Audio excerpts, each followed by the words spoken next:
Okay. There we go. You know what I should do? I That's a springtime right there. There we go. turn off my 50 backups. Good. Okay. There we are. Okay. Very good. Welcome, Pat. Hi. Welcome, Pat. Well, here we are at Friday afternoon at the Manor, and springtime is doing remarkable things. We were just saying about all the great flowers coming up, and the chipmunks are going overtime, and I see birds doing wonderful things as well. My task, I think, in the summer will be to learn what the different bird songs are. I can identify a duck, and a goose, but I think that's as far as I go. And I think my task will be that. And so, as we have a great treat in for both parts this afternoon, we'll say over to Susan, who continues to bring insight and wisdom on the way. Welcome. Over to you, Susan. Thank you. Thank you, everyone, for coming. We've got a wonderful double bill. Okay, thank you very much. Thank you very much for having me. So today's subject is, as the photo, which I found just in time, depicts, is we're going to spring back and look at Toronto's past, and we're going to look at Toronto in the springtime. Things that, events, locations that we would have frequented, memories that we would have, some of us have of Toronto in the springtime. And I'm going to go ahead and share my screen for a presentation that we have.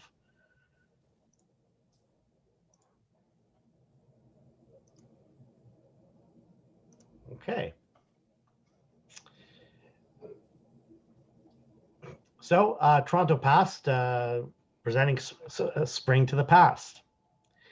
And the images shown today are a collection of images that I've chosen from the Toronto, a mix from the Toronto archives, and also from my private collection of Toronto photographs and postcards, which depict springtime in Toronto, in Toronto's past. So we'll get started. Just about the concept of images. Images provide a visual record of history. In many cases, postcards and images, they provide insight into life and the pulse at a particular point in time. So we're very fortunate to have the Toronto Archives, Toronto Public Library, Ontario Archives, Ontario Jewish Archives, United Church. Like, there are probably 7 major archives within the city that have a wealth of community information, wealth of photographs, capturing Toronto in the past. Actually, we have probably one of the best documented photographic histories through the Toronto Archives in North America. Now, in collecting, one has to differentiate between collecting to document history and are they looking for the story within history. So most of my images and the images that I've chosen today depict social history, our social history in the city. The changing season from winter to spring is one that brings chirping birds, the budding flowers. Winter wraps up, the snow starts to melt as the winter sports wrap up, and the spring season is our introduction to the coming summer season. This year, we're hoping that the summer season is going to be more active than the spring season. But springtime is also a time for new beginnings. Many buildings and events are inaugurated, government plans are put into play, and we'll see how that plays out. In our history, I've chosen certain venues that were inaugurated in the springtime, and you'll see that as a constant. May and June seem to be the time to open things up, especially for the summertime, and we will get started. So I would say pre-spring, or the first introduction of spring, other than the groundhog, is actually the maple syrup harvest. It runs 4 to 6 weeks, beginning around February to about May, and depending how far north you are. I personally remember as a kid going to, with school trips, going and harvesting maple syrup, learning about the process, and being in the sugar shack. The grades of maple syrup run from, as many know, light to dark amber, and they are obtained by what period the sap flows from the tree. So the lighter the maple syrup, that's the earlier the harvest. And the earlier the harvest is the majority of stock that comes on a yearly basis. Dark is actually much more limited in supply, as it's thick by the end of the season, and far less of it is obtained than the lighter maple syrup, which is flowing sap from the beginning of the season. And the dark one also has a much stronger maple taste. For my personal taste, I prefer the dark one. I know a lot of people that prefer the light one. But, again, we remember school trips to the maple farm, visiting the sugar shack.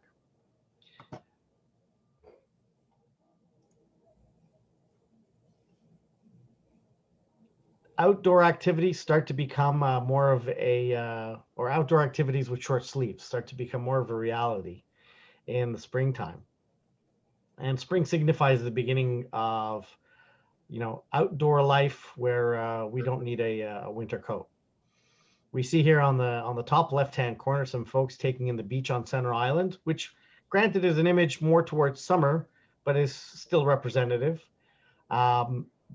The Humber in the past, the Humber and the Don River were very active from the social activity perspective.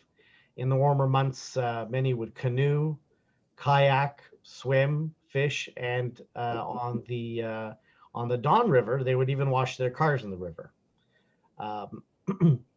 So the top right-hand corner is actually a postcard from 1905.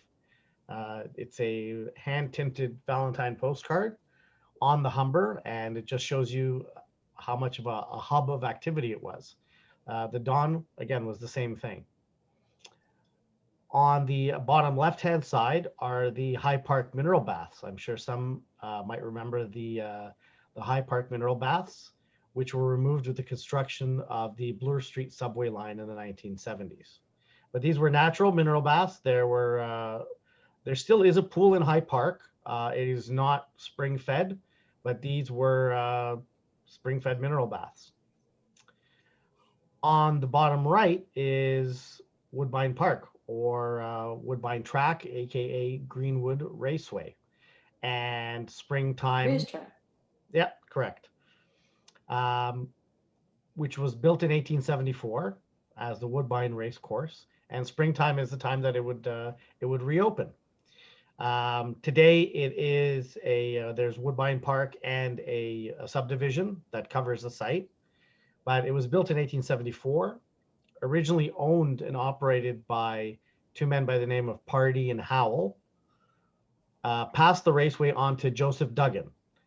Joseph Duggan was the original owner of the land, but Pardee and Howell began experiencing financial problems with the racetrack. So they passed the land back to Duggan. And Joseph Duggan actually went on to form the Ontario Jockey Club in 1881, which was the organization that would be the catalyst and put Toronto on the horse racing map. The old Woodbine, quote unquote, as it was the nickname that it had received after the construction of the new facility, which is not depicted here. This postcard depicts the original Woodbine, the old Woodbine, as it would have been captured probably around 1910. But the Queen's Plate was held here, and it's Canada's oldest thoroughbred racehorse, founded in 1860, and it was held at this course on July 1st, 1881. When King George visited in 1939, he was he was the only royal to visit our racetrack for the King's Plate at that time.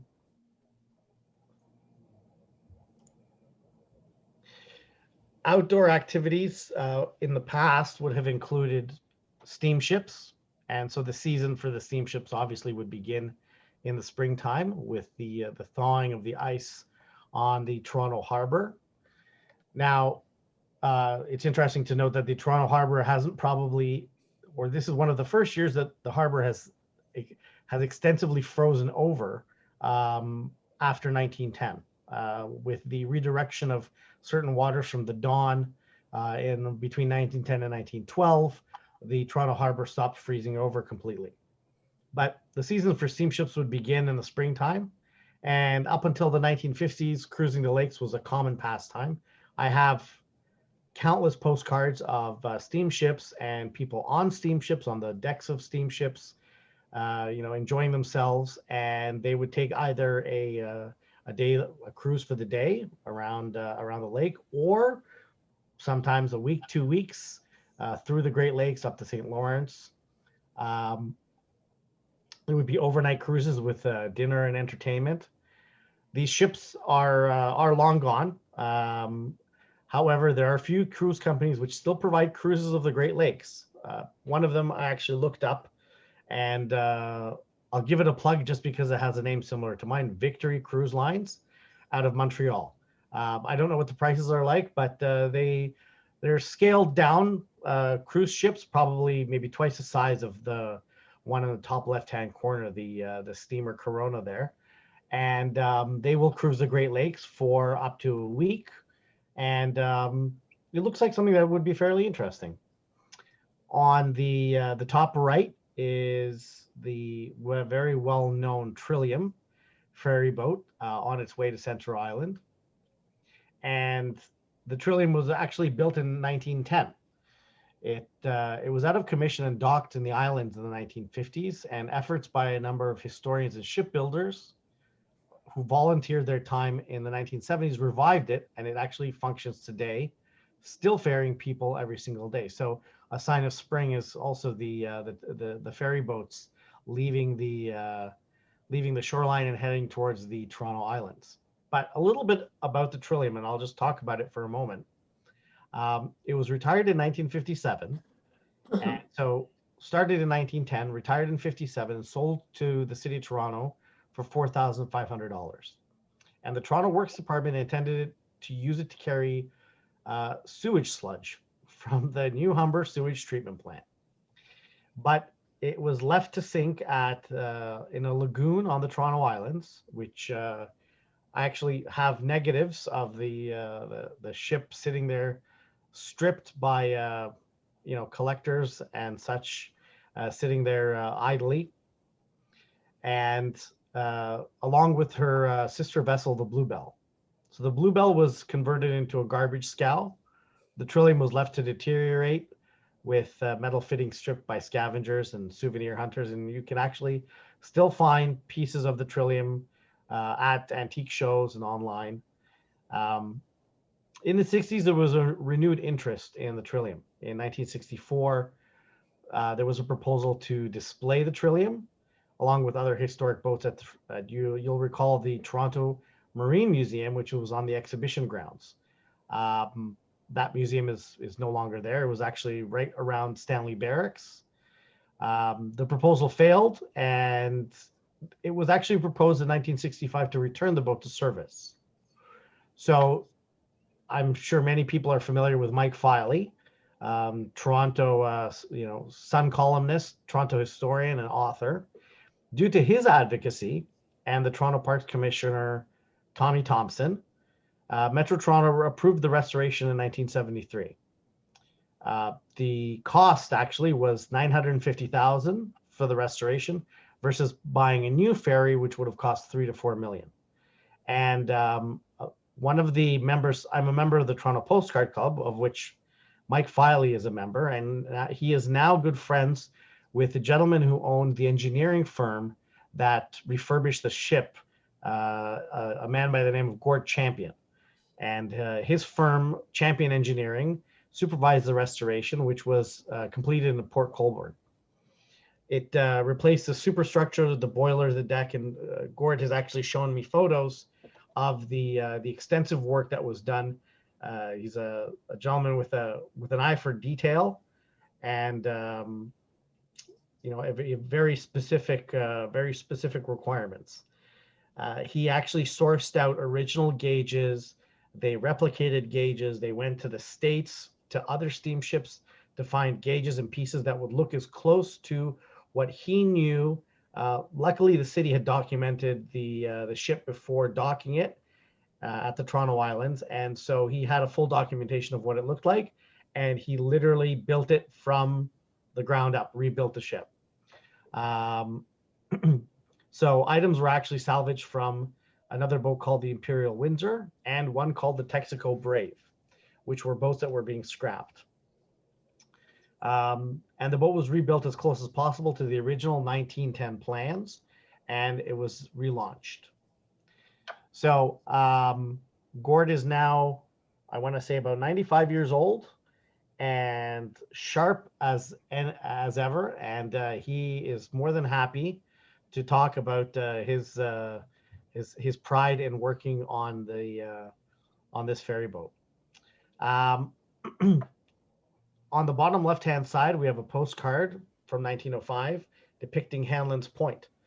And we'll talk more about Hanlon's Point on Center Island, but it opened in 1878 with the construction of Hanlon's Point Hotel. So that was another indication of springtime, where these amusement parks, which Toronto had a number of, and we're going to look at them today, the opening of, the inauguration and the subsequent reopening every year of the parks were signified by springtime. So it wasn't only the CNE, which is what we have today.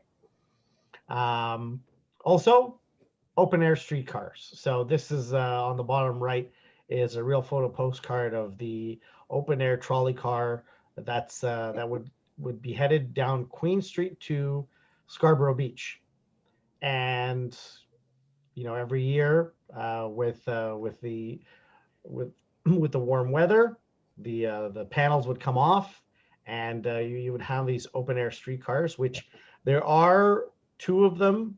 TTC has one, and there's another one at a museum in Ottawa, and occasionally they will run. They still do run on the tracks. Our tracks are the same size, and all cars are built to those specifications, which is actually why the Toronto streetcars, whenever they come in, wherever they're built, they have to be redone. At least the wheelbase has to be redone to fit on our track system. The reason our track system is different is that it's a wider set than trains, so that trains wouldn't be able to ride the rails into the city, and that's from 120 years ago. Hanlon's Point. I know some of us will remember Hanlon's Point.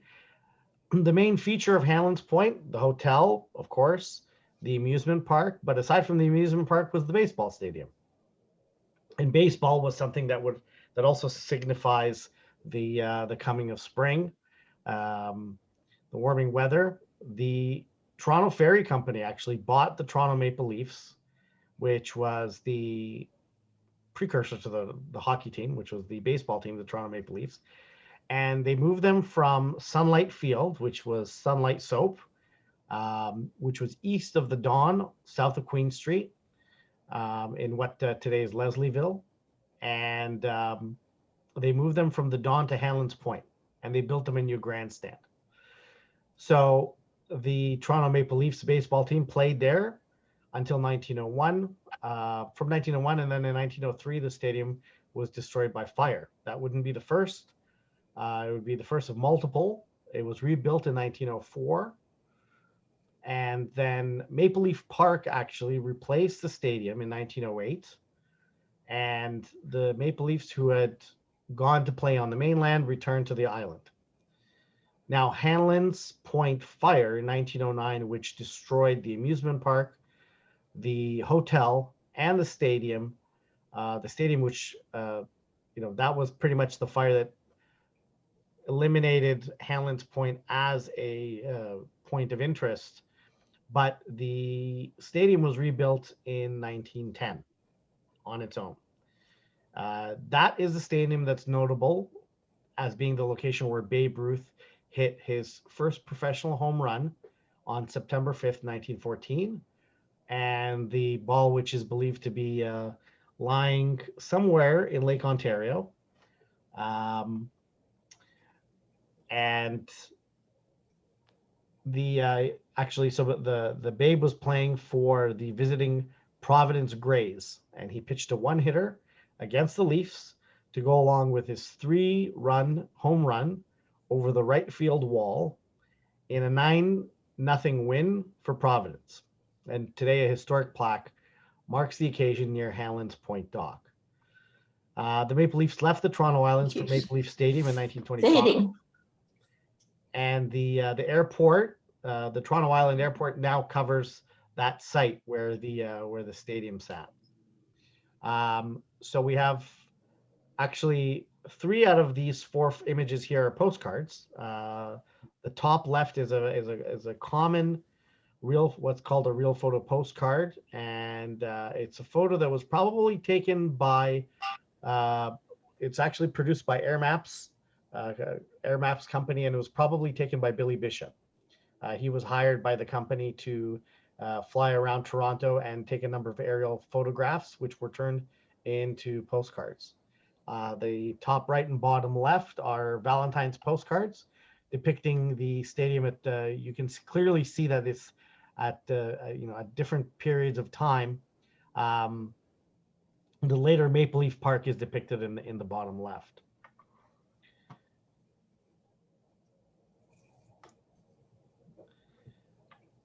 Spring also means that the kids can finally get onto the street and play. And I've included this photo because it's frankly one of my favorite photos from the Toronto archives. They're just, There is a look. they're Hello. 2 very cute kids. You can tell that not so long ago.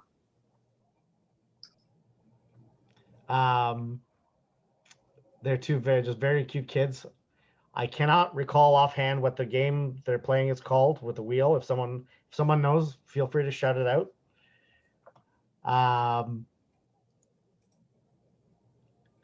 But we'll look at the early amusement parks. And first is Sunnyside.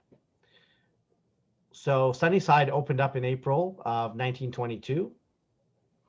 The name Sunnyside was the name of a local farm owned by John George Howard, which was situated just north on the location of the current St. Joseph's Medical Center.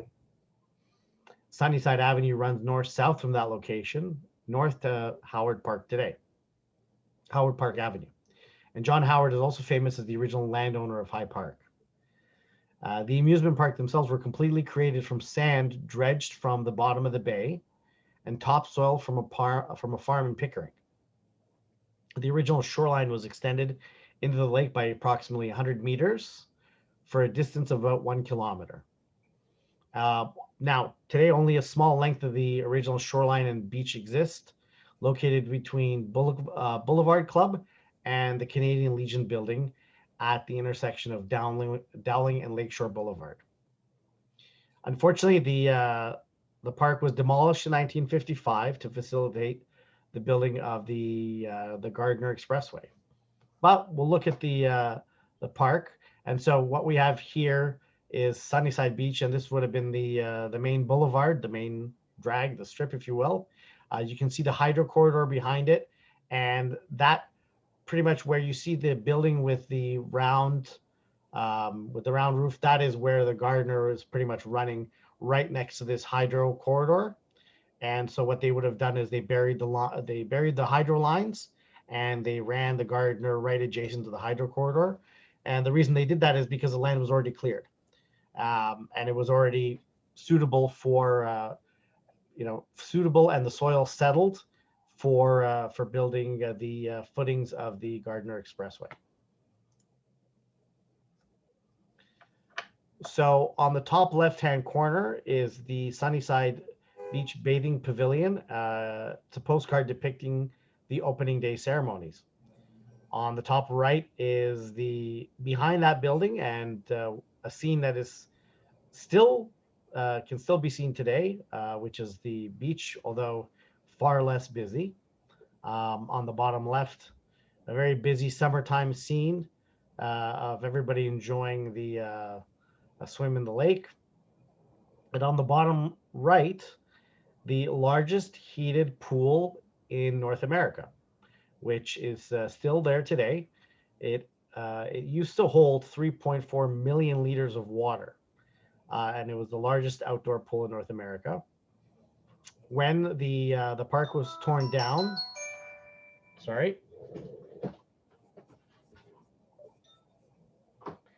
when the park was torn down, The carousel that was at the park was saved and was taken to Disneyland, and it was renamed the King Arthur Carousel.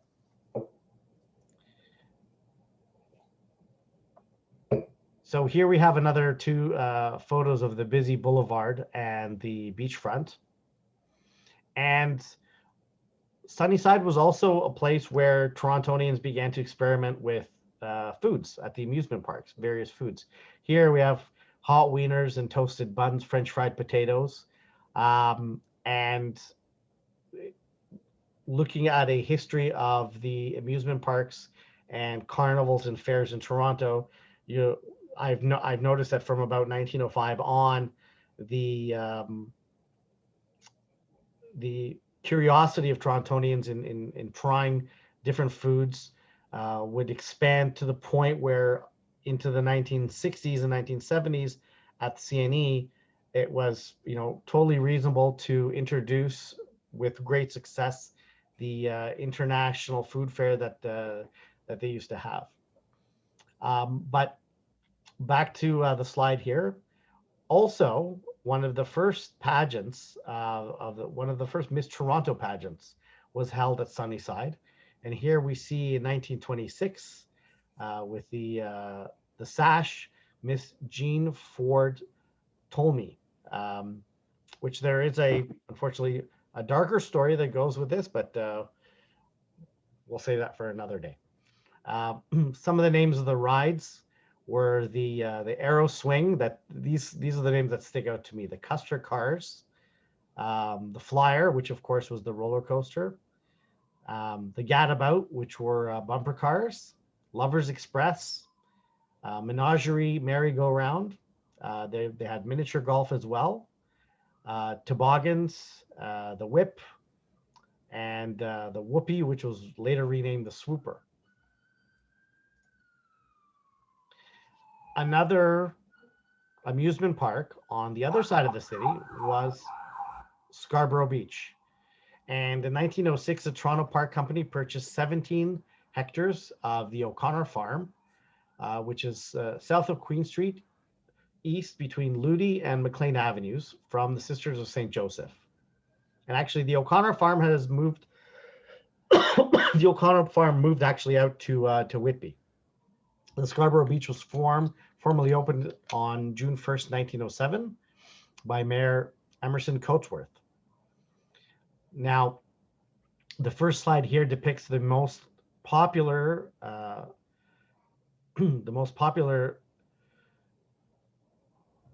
ride, which was Shoot the Chutes. And so you've got the first image and the second image. What I've done is I've kind of built a little bit of a timeline where the boat would begin from up top and it would slide down and obviously gain speed.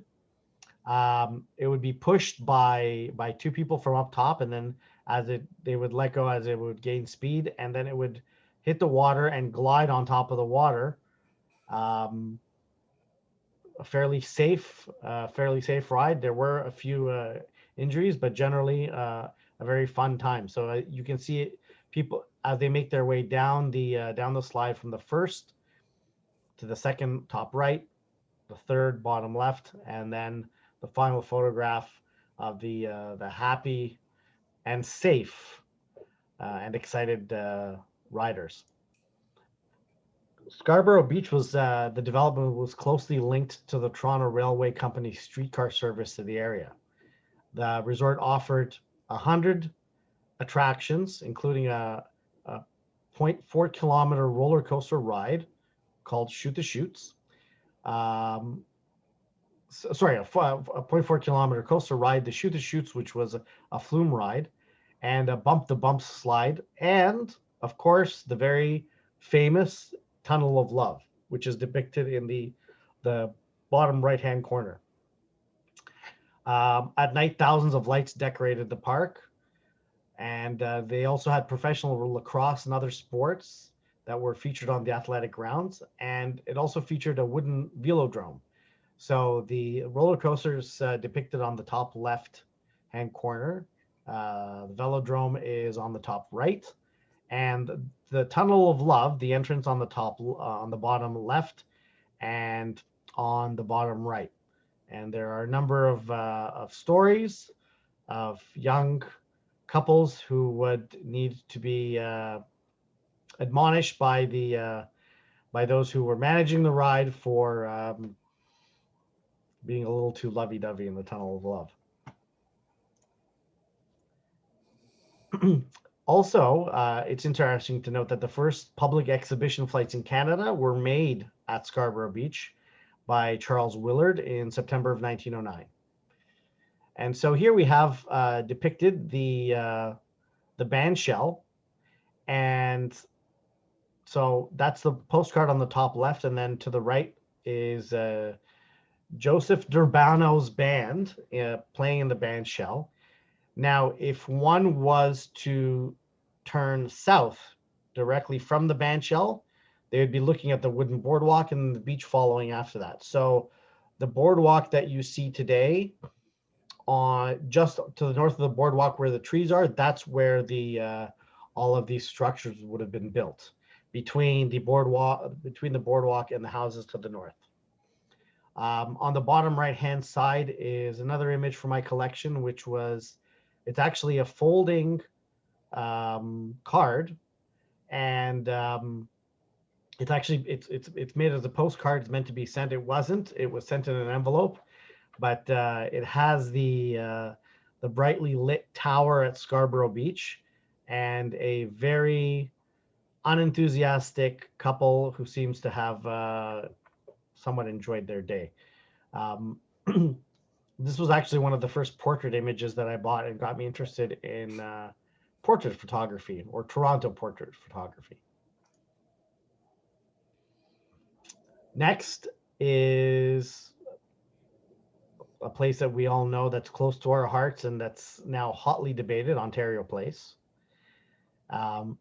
It's located on 3 artificial landscaped islands just off the shore of Lake Ontario, south of Exhibition Place.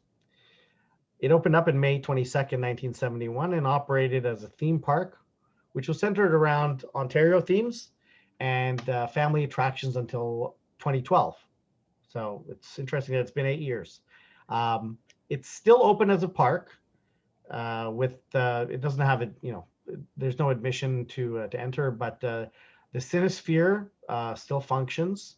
There's still Trillium Park, which is the new park that was built. The William Davis Trail, the marina still functions, and you can still walk the the old trails of some of the old rides that were there, but of course none of them are functioning. Construction originally started on March 17th, 1969, and Ontario Place opened in May of 1971. The Eastern Islands Children's Village wasn't yet opened. It was postponed until July, and it actually opened up in 1972. So initially the cost of Ontario Place was $13 million, but the final cost ended up being about $29 million. And that equates to about $185, $190 million in today's dollars. But plans grew to encompass more features and attractions as they developed Ontario Place, and that's really the reason for the increased cost. I personally remember the Children's Village. I have photos, and I remember spending time there in the 80s. The Children's Village was opened in 72, and it was built at a cost of $700,000, and it occupied 2 acres, and it was a place that, from what I can remember, was it was a dream. It had tube slides, large nets to climb on, a foam swamp, water guns, a punch bag forest, plastic climbing pyramid, a rubber forest. There were a total of 21 activities, and I remember spending the day there as a kid. And half the village was covered by 40,000 square feet of vinyl canopy. The marina was a little bit more contested. it was included in the project, and it holds up to 290 boats. But there was controversy around allowing a public facility to have an upscale boating dock, within this new artificial harbor. But the marina has still, been successful. Still open is the IMAX, which a little bit of history of the IMAX film. It debuted at Expo 70 in Osaka, Japan. And that was the new IMAX movie technology. And that's where it was first exhibited in Japan. It was met with great success, and it was decided to build the first permanent IMAX installation, and that was the theater at Ontario Place, which thankfully has managed to skirt closure on a number of occasions, even recently. The Cinesphere is an 800-seat theater. Its building is a spherical triodetic dome. That's a mouthful. With a 61-foot outer radius and a 56-foot inner radius. The dome is supported by fabricated steel aluminum alloy tubes. And it was actually award-winning design. Ontario Place has won a number of awards, including the International Committee for Documentation and Conservation of Buildings of the Modern Movement, the Royal Architectural Institute of Canada Award, and the National Trust Prix 20e, which is the 20th prize of the 20th century, and the American Society of Landscape Architects. In 2014, Ministry of Culture, Tourism, and Sport declared Ontario Place to be a cultural heritage landscape of provincial significance, which is one of the main reasons that it hasn't been redeveloped yet. It's constantly an area that is under debate from planners. There have been a number of attempts at private builders and investors to make recommendations and suggestions, to which the public has stuck together and protected it so far. One of the features was the Ontario Place Forum, which I'm positive many of us would have attended concerts there. The Forum actually sat 3,000 people and had additional grass seats. The roof covered a 68-foot revolving stage with nearly 360-degree sightlines. Now, while it only had half the seating capacity of the current amphitheater, it actually had arguably better sound. It had bench seating and offered a far more intimate theater experience, especially with the fact that it was rounded with a 360-degree view. And it also featured a rotating stage, which gave every seat in the house, in turn, an excellent view. And it had the benefit of generally being free with park admission.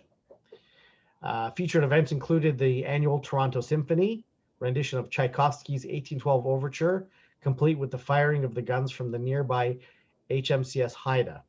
The Haida, as some of you will know, was moved, and it now resides in Hamilton, thankfully still a museum, and one of the first things that I took photos of as a kid. More photos of the Forum here, and this is kind of how I remember it.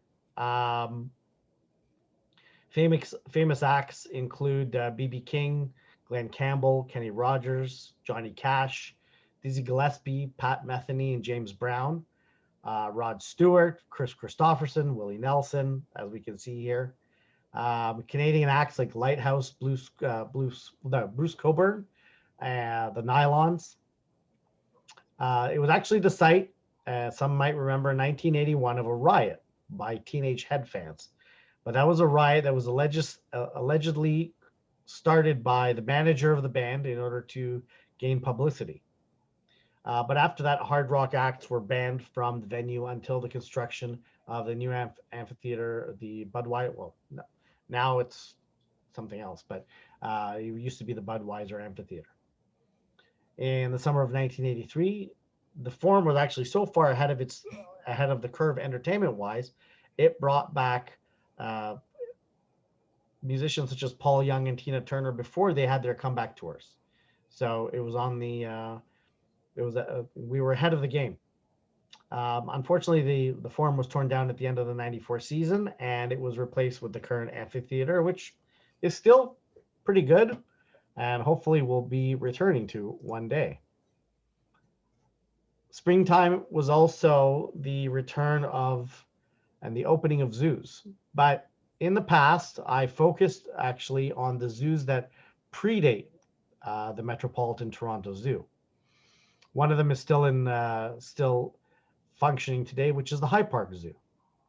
So a little bit of the history of High Park. In 1836, John George Howard purchased 160 acres of property from the County of York on the west end of Toronto for a sheep farm, and he paid $1,000. Howard designed and built Colborne Lodge, which is a Regency-style cottage, and he built that in 1837 as the residence for he and his wife. And after a successful career as an architect, an engineer, and land surveyor for the city of Toronto, Howard retired in 1855 on the site of High Park. And in 1873, he and his wife agreed to convey their what at the time was a country property of 120 acres to the city of Toronto. And that was actually Toronto's first major urban park, fashioned and constructed by designers who had worked on New York's Central Park. So there's a significant amount of influence, but High Park was actually built as a secondary park. The idea was that Toronto would identify lands for a main park, similar to what New York has, Central Park. Unfortunately, that never happened. And now High Park remains our main park. The same plans were also made for Downsview, but again, that seems to be changing as well.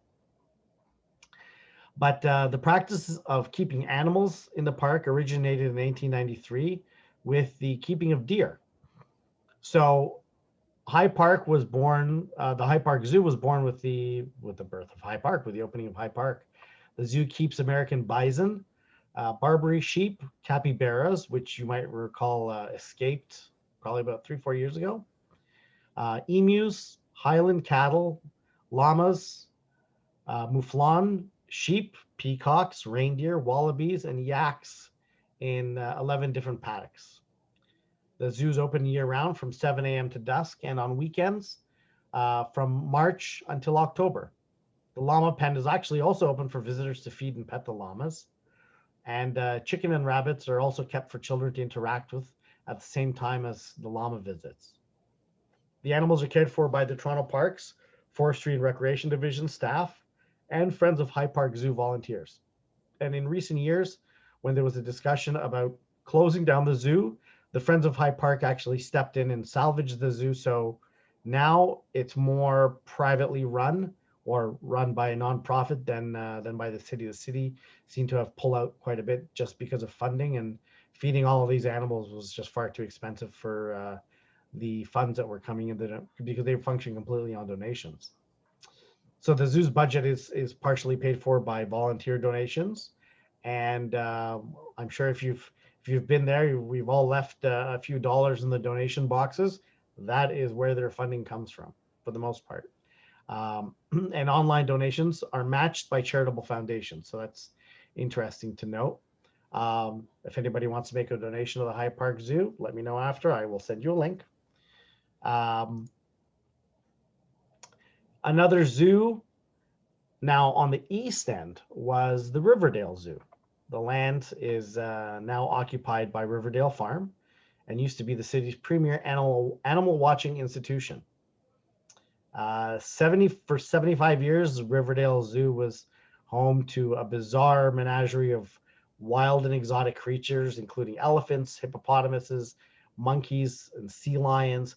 These are the first exposure of Torontonians to these exotic animals.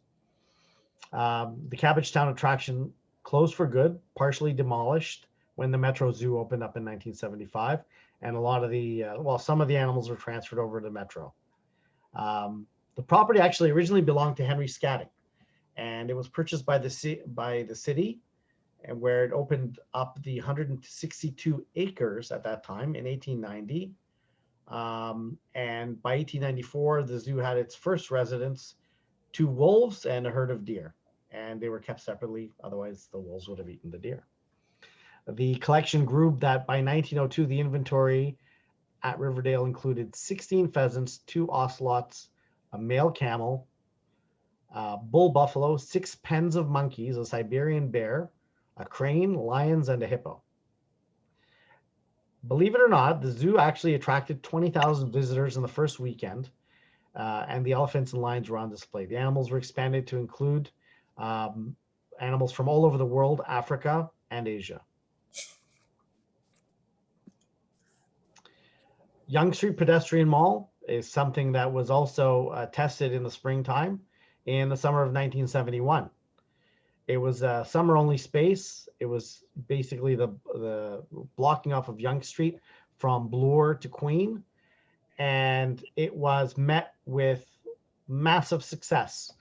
However, after a few years, the city of Toronto started to realize that by nightfall, the pedestrian mall would become a little bit of a party zone. So it actually only lasted from 1971 until 1973. 93% of businesses supported running the mall from 2 weeks a year to year round. But the increased pedestrian activity drew great awareness of the unfortunately criminalized activity, which was not uncommon to Yonge Street in that period of time, namely public intoxication, panhandling, prostitution, leafletting for sex-related activities, and such. So David Crombie's office organized an attempt to manage the event, but it unfortunately wasn't successful. We've done something similar in the past 40 years, probably I would say a few times a decade, but not to the extent of these pedestrian malls. And the rumor mill is that post-COVID, that's what they want to do, is they want to make Yonge Street possibly either a majority pedestrian or pedestrian only, which would mean the possible return of these outdoor pedestrian malls. And I found this cartoon from the Globe and Mail, which it's a couple with a young kid, and it says at the bottom, "I'll be honest, I prefer the carbon monoxide," in relation to the what the pedestrian mall had turned into. Springtime is also the season for sports, and a little bit of a focus on the Maple Leafs baseball team. Featured here is Maple Leaf Stadium, which was the replacement for Hanlon's Park, and was one of the first few modern sporting structures in Toronto. So this is actually where the Maple Leaf Stadium, where the Toronto Maple Leafs played until the late 60s, when the team was moved over to Louisville in 1967. And unfortunately, the Fenway-like park didn't survive. It's now actually the site of a Toronto public housing complex. But if you look at the bottom right-hand photo, you'll see exactly how big the grandstand was. And there were a number of home runs that were hit far enough to be hit into the waterway between the mainland and the Toronto Island Airport.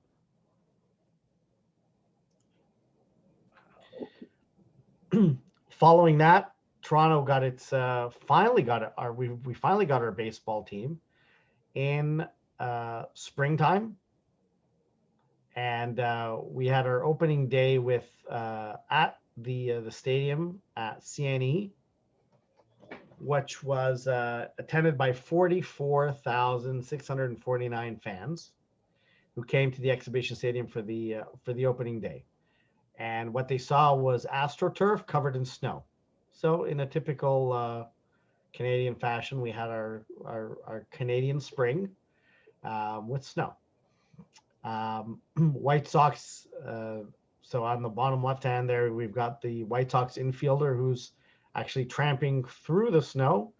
Not on a one-horse open sleigh, but I think he's wearing jackets on his feet. So the Jays actually ended up coming back to win the series.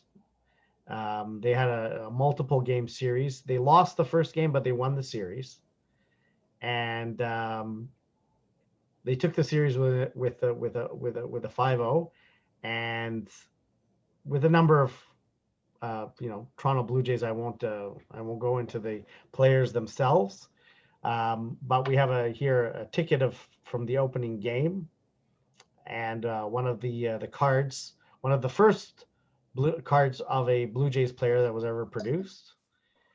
And I have for you the song that was played at the first game, and we'll have a listen.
Okay, so I don't know how many remember the song, but it's a very dramatic song for a baseball team, I think, but still quite catchy. I remember it.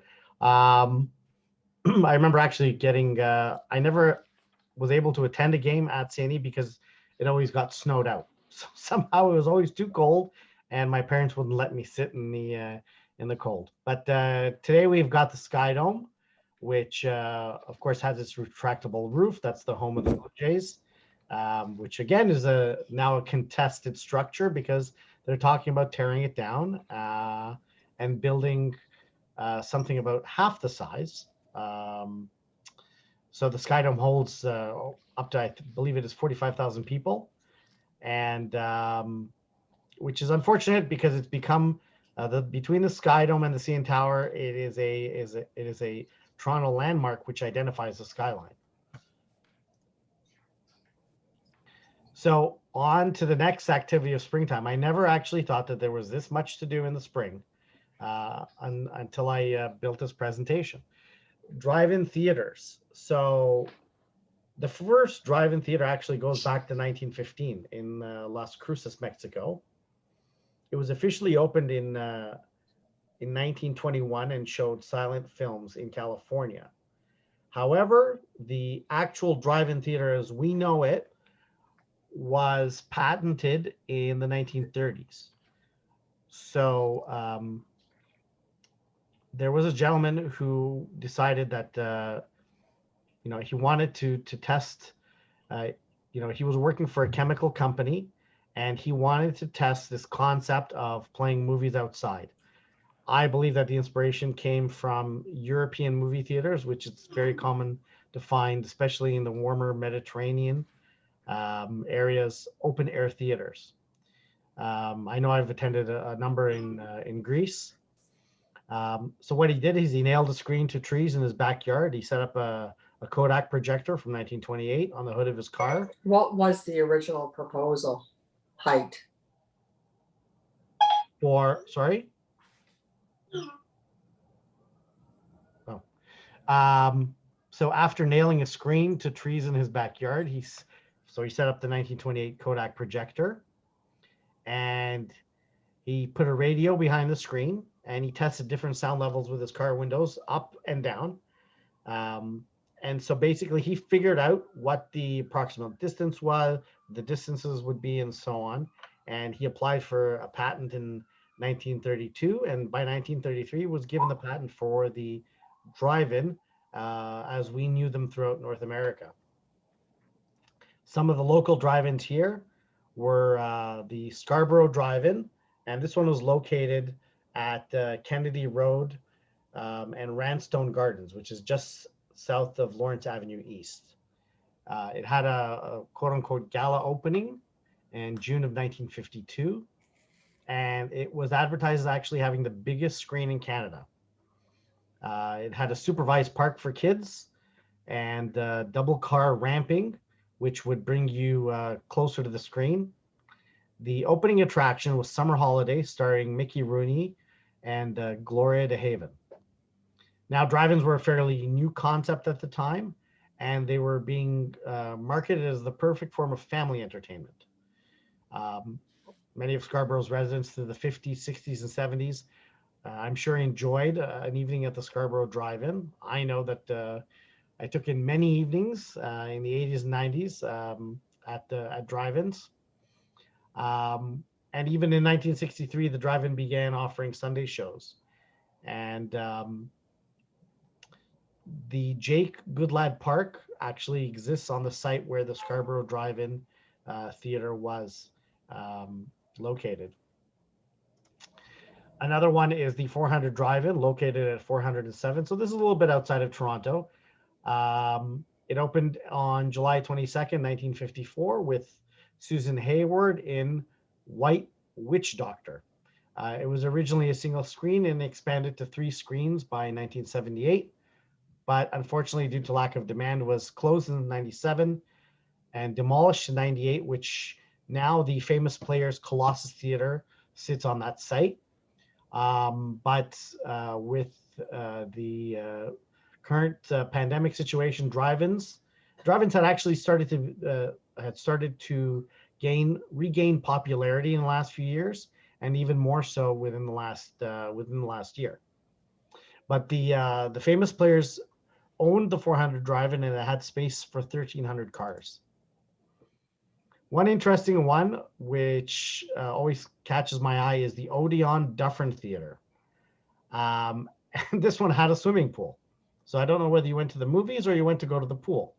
But it had a twin screen drive-in. It was opened up in May of 1950 with May 27th, 1950 with Doris Day's It's a Great Feeling. And so it featured the swimming pool, which I have looked around and I frankly haven't found. I found drive-in theaters with parks, but not with a swimming pool. And for a Canadian environment, this is kind of a unique addition. The Dufferin Drive-In closed in 1984, and now a residential subdivision is on the site. And located in Markham, to the north of Toronto, was the Parkway Drive-In. And this is one of the last drive-ins to be constructed in the Toronto area and opened up in September of 1966 with Carl Reiner's film, The Russians Are Coming. And it also had Patty Duke in Billy. So it featured oversized parking spots, which gave patrons lots of room for their cars and themselves to enjoy the movies. It featured a huge snack bar, which you can see these photos inside, decorated with brown floors and yellow and pumpkin orange snack bar counters. Canadian Odion, which is the company that owned it, felt that yellow and pumpkin orange subliminally triggered people to want to buy snacks during the intermission, which I think is interesting. The Parkway Drive-In was the only drive-in in Toronto area that didn't have AM radio sound in the 1980s. Unfortunately, it was closed in 1985. So there still is a drive-in located in Oakville. There are some probably within an hour's drive of Toronto. And the docks, which is just off Cherry Street, there is a parking lot which has been converted into a temporary drive-in movie theater, for which the prices of tickets are quite expensive.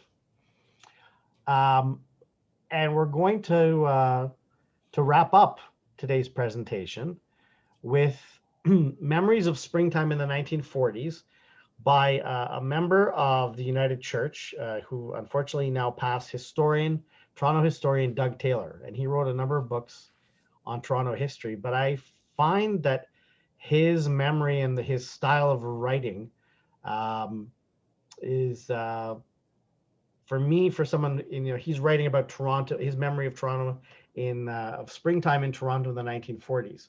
It's very easy to visualize, and something that I've now almost retain as an adopted memory.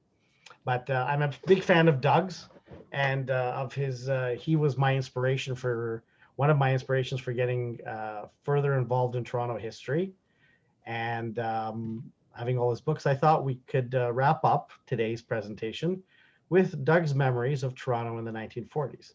So what I've done is I've taken an article that he wrote, and I've reorganized it with the visuals and added in a little bit more information and research, and we'll get started. So in past decades, our daily activities centered more closely around the seasons. There were no thermal double glazed windows, so one of the rituals of spring was watching his dad remove the storm windows from the house. After they were stored in the basement, of course, lacking air conditioning at that time, screens were installed to allow the circulation of air within the rooms during the summer ahead. Another sign of the new season was the end of the weekly doses of cod liver oil. There were no capsules or sugar-coated versions of this nasty tasting oil. So the cessation of winter's medicine caused quite celebration for Doug, as well as for, I'm sure, many children. With the arrival of the longer evenings of spring, kids were allowed to venture out after supper, though it was expected that they would return home when the streetlights came on. The laneways behind the houses were the best playgrounds. They were secluded from adults' prying eyes, and the kids, they were a fairly safe place, safer than the roads, for the kids to play games such as kick the can and hide and go seek.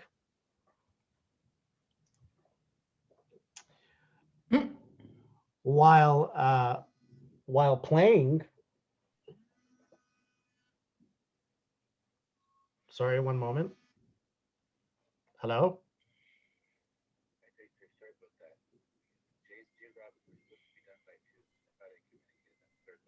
Okay, I'll wrap it up.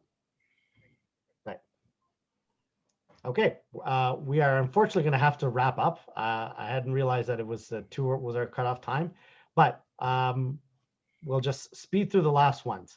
So memories of planting, sports, spring garden, the Eaton Spring catalog, mom planting the garden, and of course the various flowers and the games that children would play.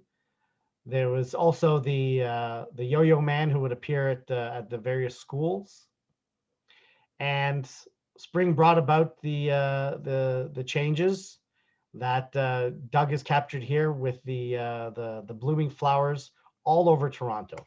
So we had to rush and end today's presentation, but I thank you very much. This is the contact information, torontopass.com if you want to reach me. Victor@torontopass.com. You have my phone number there. I'll also send this out. John Joseph can send it out as an email. And I thank you very much for your time.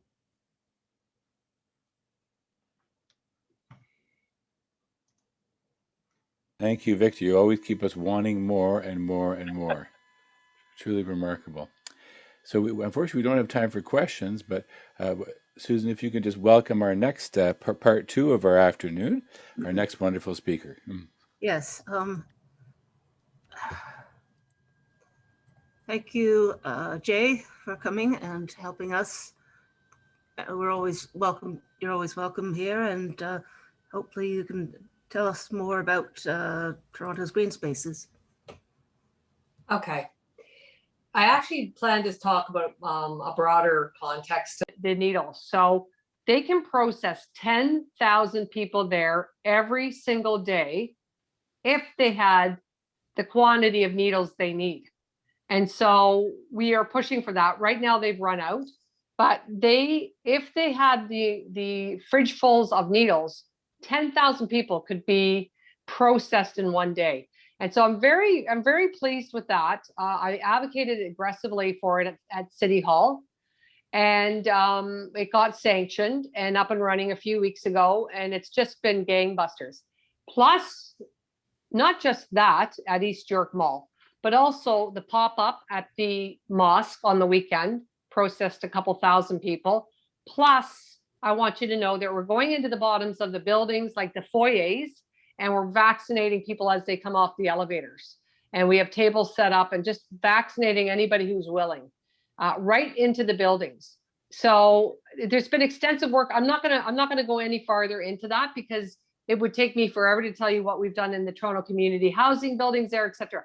But it's been a priority, and I'm telling you, there's been top-notch service there. So I'm very happy about that. And that's something that we can all be happy about, that we've supported Thorncliffe Park, which is not very far from you, just east of you. So through this very challenging time for them. So I just want to touch a little bit more on COVID and say, this has been very frustrating for me to watch this rollout. My background is logistics and project management, and watching this rollout has been frustrating. I felt like we were gaining momentum in the last 2 weeks. Now there's been more unfortunate news that Moderna has they've been slow with getting their needles to us and then cut their quantity. And then there's been some setbacks with the J&J vaccination. And it's just frustrating, but I want you to feel like it is in hand. The problem is there's too many cooks in the kitchen. The federal government secure the vaccination, the province distributes them, and then we're responsible. We were told about this very late in the game to get them, the needles in arms. So it's a collaboration between the city and the hospitals, which we have the best hospitals, honestly, in North America, in Toronto. We're so lucky. The hospitals we have here are phenomenal. I'm working closely with each of those CEOs, North York General, Michael Guerin, and Sunnybrook. I talk to them pretty regularly, especially Sunnybrook, because it's right in the heart of the ward, and probably talk to the CEO 3 times a week. And it's a very trying time. So anything you can do to support hospital workers at this time, bang your pots, whatever you can do, let's keep them strong, because it's a very, very difficult time for them. So I'm going to leave it at that. COVID is a big challenge. It's been very difficult to navigate. It's been very frustrating. I hope all of you out there have needles in your arms. And I'm advocating very strongly to get that second needle going. Once we have the quantity, we clearly don't have the quantity in the next couple of weeks, but I'm really hoping that when we see the sheer number of vaccinations that will come if Moderna recommits to the original amount, I'm really hopeful that we will get that second needle in your arm if you've had the first, much sooner than the date on your receipt. That's what I'm advocating for. My concern is with seniors. We want to make sure that they're protected, because they are the most vulnerable, quite frankly, victims of COVID. So I want to make sure my seniors are protected, and I've been advocating for seniors throughout this entire process with the mayor, with the mayor's office, with the medical officer of health, and with Chief Pegg, who's running the Emergency Operations Center. So I'm going to leave it at there. If you have any questions on COVID, feel free to ask. But I'm going to move on to tell you a little bit about what I do at City Hall. And then we're going to zero in on good old Midtown. where most of us live. So I don't know if you know this, but I am the chair of the TTC. It's a huge portfolio. I'm very proud to and honored to have this portfolio. It's something I've actually really dreamed about for years. So the fact that I'm in it now has just been fulfilling a big dream for me. It might sound funny to you, but I just love the fact that it's really a network that provides the spine of getting people around the city. It's the heart and soul of the city, in my opinion, because it allows people to work, live, and play, and to get there hopefully safely and reliably. So I just want to tell you a quick good news story because it just happened 48 hours ago.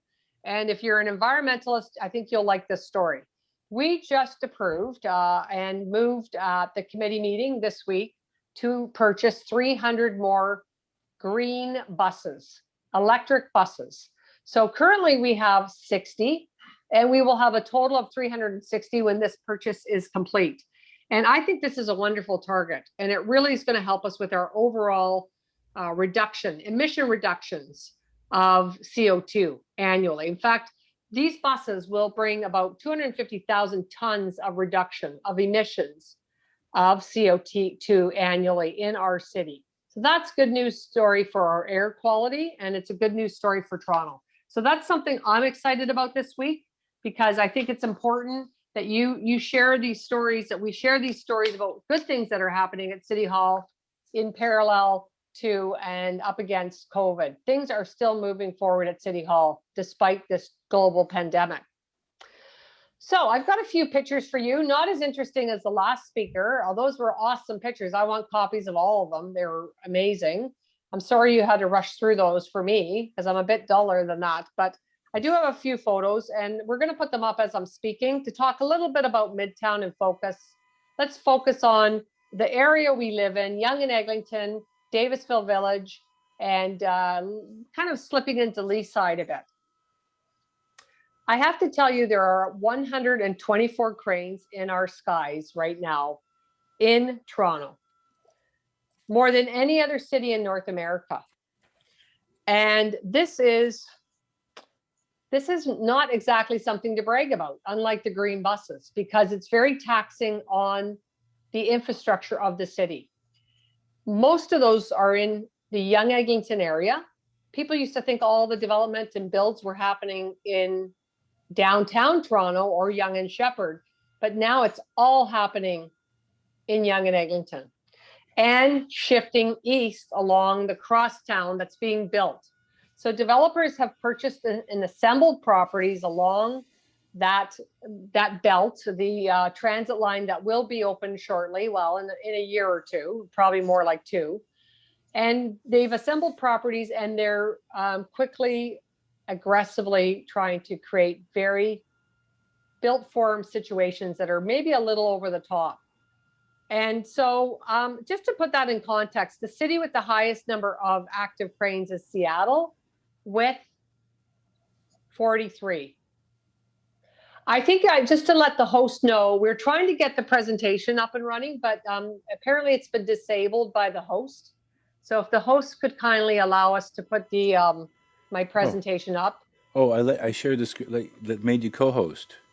Okay, can you make Parker Samuels co-host? Because he's okay. Actually, certainly. Sorry about that. Okay. That's okay. Don't worry about it. They're not. It's not all. We don't really have to have them, but it makes it a bit more interesting to see some pictures. I love a picture. Visual's good. There you go. It is good. I think it's a good addition. So I'm just going to keep my eye on the time here because I want to leave a chunk of time for questions. But the issue is that we've got a third of all the cranes here in Toronto in North America. And I say, some people might think that's wonderful, but if you don't have the infrastructure to support it, and when I say infrastructure, I mean many things. Part of it is green infrastructure, green space, parks, places for people to sit on benches, and public amenities. That's a problem. And that is a problem at Yonge and Eglinton. Very, very serious park deficit at Yonge and Eglinton. Not a blade of grass in some parts of Yonge and Eglinton. All concrete with more aggressive developments coming. Sarah, you may know the local organization that works very hard to really protect the neighborhood. They're the South Yonge-Eglinton Ratepayers Association, Residents Association. They've done a number of research documents and analysis on these issues. And they project the population in the southeast quadrant, where some of you live, of Yonge and Eglinton, will increase by 75%. It may be higher. So Midtown surpasses its growth targets over and over again. They were created in 1991 by the province, what the growth targets should be. We've surpassed them over and over and over again since 1991. So my position is we've done our bit. Let's move this to another area where we can actually support the growth with the infrastructure. So we don't have enough parks, as I've said. We don't have enough schools. I'm actually having a meeting with the local trustee on Monday. She's extremely concerned about the schools that are at capacity or over capacity. Where are we supposed to put these kids? We don't have enough libraries. We don't have enough medical outlets. We don't have enough basic things like water and sewer pipes to accommodate this level of growth. And not to scare you, but there's times where we have trouble pumping the water up and are using containers, large scale containers, to deal with those water issues. So it's a real concern. And this has been something I've talked about for years at City Council till I'm blue in the face, at North York Community Council, at Executive Committee, and at Planning and Growth Committee. 4 committees I've talked about it. Honestly, you could create a loop of me talking about it repeatedly. So I want to tell you a little bit about Midtown in Focus, which is our next slide. And the built form and growth analysis was studied and worked on by not just city staff and the local councillors, but also by residents. Residents were very involved. And here are the 4 things that we focused on. And I will tell you that I have to tell you, I put my heart and soul into this. I worked night and day on it, particularly at the end. Not so much before that. I was involved periodically, went to the meetings, but in the last 6 months, I worked night and day on this. And we were able to get some of the building heights down to a more reasonable size. I was very pleased. There were still going to be towers, but there was some more mid-rises in the mix. And guess what? That went to the province of Ontario for approval, the Midtown and Focus secondary plan, and the province of Ontario overruled it. And they, after basically close to 8 years of work that went in by many people, it was overturned fully by the province of Ontario. And they did not adopt it or accept it. And instead, they increased the size of the towers and basically gave developers a bit of a heyday. So I want to give you an example. The next slide shows you a great example of what's happened. This is Mount Pleasant. You may know the area very well. And what was proposed before the Midtown in Focus was something that wasn't actually that popular. Quite frankly, it was a 9-story building. There it is in the first slide. The gray slide shows the 9-story building. That was before Midtown in Focus, and that would have been approved under Midtown in Focus, but people weren't even crazy about that. But after the provincial government got hold of this and overturned our plan, this is the new proposal on the right. And the new proposal is 27 stories tall. So if you look at that picture for even a minute, you see this is not characteristic of the neighborhood. There's no other tall towers. 27 towers on the mid block of a street like Mount Pleasant. This is not Main Street builds. This really is a breach of that. And you see there's only low rises all around it, nothing even relatively close to that. And so unfortunately, because of the province's intervention, we've ended up with this. Now, it has not been approved and we're fighting it as a collective, as a neighborhood. But this is what we're faced with. And listen, there are towers going up that are way taller than this in the Midtown area, Yonge and Eglinton. There's proposals for 60 stories, 75 stories, all of them outrageously taller than what the zoning bylaw and the official plan permit. So this is a very difficult time for us at City Hall, and we're doing our best to deal with it. I would say that there's so many ripple effects from this constant construction roads are congested, dust and dirt, traffic infiltration, deficiencies of parks and green spaces, and schools, as I said, that are at capacity.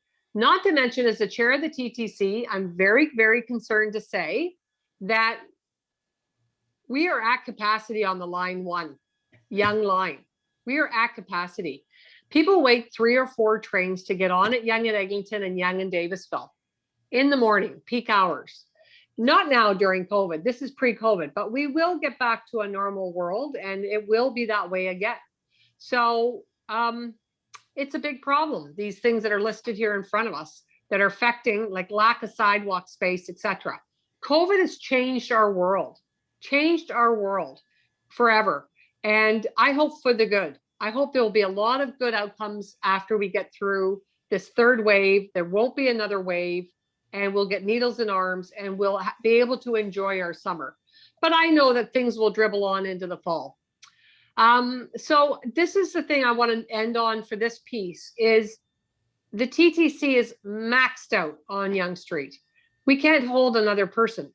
Someone told me a story last week where their daughter was traveling north on the subway up to York Mills to get on to travel south down to downtown to work. Not during COVID again, but this is what we're dealing with. So these are very important issues we need to face. And like I said, transit, we have a big system in the city. 730,000 people ride line 1, the Yonge line, every single day on the weekdays, not the weekends. It's not that high, but 730,000 riders daily, and 68,000 daily trips from Eglinton Station alone.